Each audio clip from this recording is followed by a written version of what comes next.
नमस्ते। वैदेशिक रोजगारीमा जाने सोच्दै हुनुहुन्छ भने यो जानकारी एकदमै जरुरी छ, किनभने सरकारले भर्खरै केही यस्ता नयाँ नियमहरू ल्याएको छ जुन थाहा पाइएन भने ठूलै झन्झटमा पर्न सकिन्छ। ल आउनुहोस्, आज हामी तिनै नियमहरू के हुन् भनेर बुझौँ। हो, विदेश जाने तयारीमा हुनुहुन्छ वा जाने प्रक्रियामै हुनुहुन्छ भने यो कुराले सिधै असर पार्छ। किनभने अब त एयरपोर्ट पुगिसकेपछि अन्तिम समयमा पनि सबै कुरा तलमाथि हुन सक्छ। सुन्दा अचम्म लाग्ला, तर यो साँचो हो। सोच्नुस् त, लाखौँ खर्च गरेर कति सपना बोकेर एयरपोर्ट पुग्यो, तर एउटा सानो कागज नहुँदा त्यहीबाट घर फर्किनु पर्यो भने के होला? सरकारले एउटा यस्तो नयाँ नियम ल्याएको छ जसले यस्तै अवस्था सृजना गर्न सक्छ। ल त, सबैभन्दा पहिले त्यही एयरपोर्टको नियमबारे कुरा गरौँ। आखिर के हो त यो नयाँ नियम जसले गर्दा यत्रो हल्लीखल्ली मचिएको छ? आउनुहोस् बुझौँ। हो, यो नियम चैत्र 29 गतेदेखि नै लागू भइसक्यो। मतलब यो भोलि होला भन्ने कुरा होइन, अहिले नै अनिवार्य भइसकेको छ। अब विदेश उड्ने जो कोहीले पनि यो नियम मान्नै पर्छ, नत्र एयरपोर्टबाटै फर्किनु पर्ने हुन सक्छ। ल हेर्नुहोस् है, पहिले पासपोर्ट, भिजा अनि प्लेन टिकट भए पुग्थ्यो, तर अब त्यतिले मात्र पुग्दैन। नयाँ नियमअनुसार अब हवाई टिकटसँगै त्यो टिकट काटेको सक्कली बिल मतलब आधिकारिक रसिद पनि अनिवार्य रूपमा बोक्नुपर्ने भएको छ। किनभने त्यो रसिदले नै देखाउँछ कि टिकटको पैसा कति र कसले तिरेको हो। चाहे आफै जानुहोस् वा म्यानपावरबाट, यो बिल चाहिँ हातमा हुनै पर्यो। एयरपोर्टको कुरा त भयो, अब अर्को एकदमै महत्त्वपूर्ण नियमको कुरा गरौँ।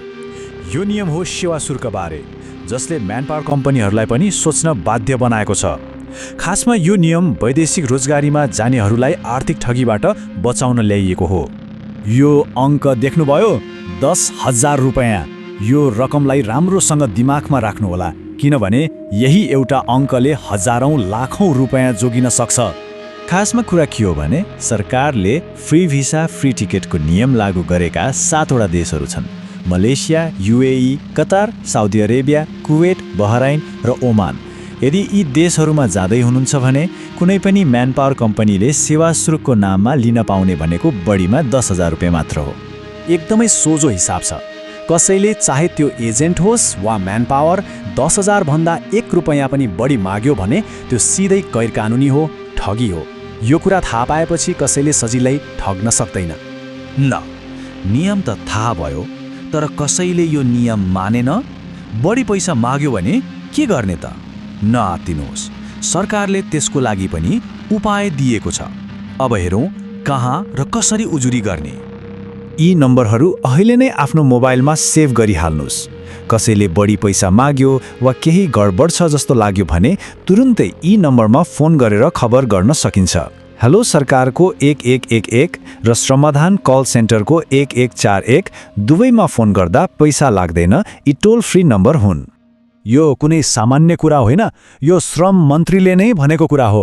यदि कोही ठगिएको छ र सत्य कुरा बाहिर ल्याउँछ भने त्यो ठग म्यानपावरको लाइसेन्स नै खारेज हुन सक्छ। त्यसैले आफूमाथि अन्याय भएको छ भने चुप लागेर बस्नु भएन, बोल्नुपर्छ। एयरपोर्टको नियम र सेवा शुल्कको सीमा, यी दुई त भए मुख्य कुरा। तर यति मात्रै होइन, सरकारले कामदारको पक्षमा अरू पनि केही महत्त्वपूर्ण सुधारहरू गरेको छ। ती अधिकारहरू के हुन् त्यो पनि थाहा पाइराखौँ। ल, यहाँ अरू केही राम्रा नियमहरू छन्, जस्तै विदेश जानु अघि लिने ओरिएन्टेसन तालिमको लागि अब 700 रुपियाँ भन्दा बढी तिर्नु पर्दैन। अर्को, श्रम स्वीकृतिको लागि पहिला जस्तो हप्तौँ कुर्ने परेन, अब त एकै दिनमा काम हुन्छ। अनि यो सबैभन्दा राम्रो कुरा, अब हरेक 3 दिनमा कुन म्यानपावरले ठगी गरिरहेका छन् भनेर सरकारले उनीहरूको नामै सार्वजनिक गर्ने भएको छ। र हो, अब सबै कागजपत्र नेपाली भाषामै पाउनुपर्छ। नबुझ्ने भाषाको कागजमा सही गर्नुपर्ने बाध्यता हट्यो।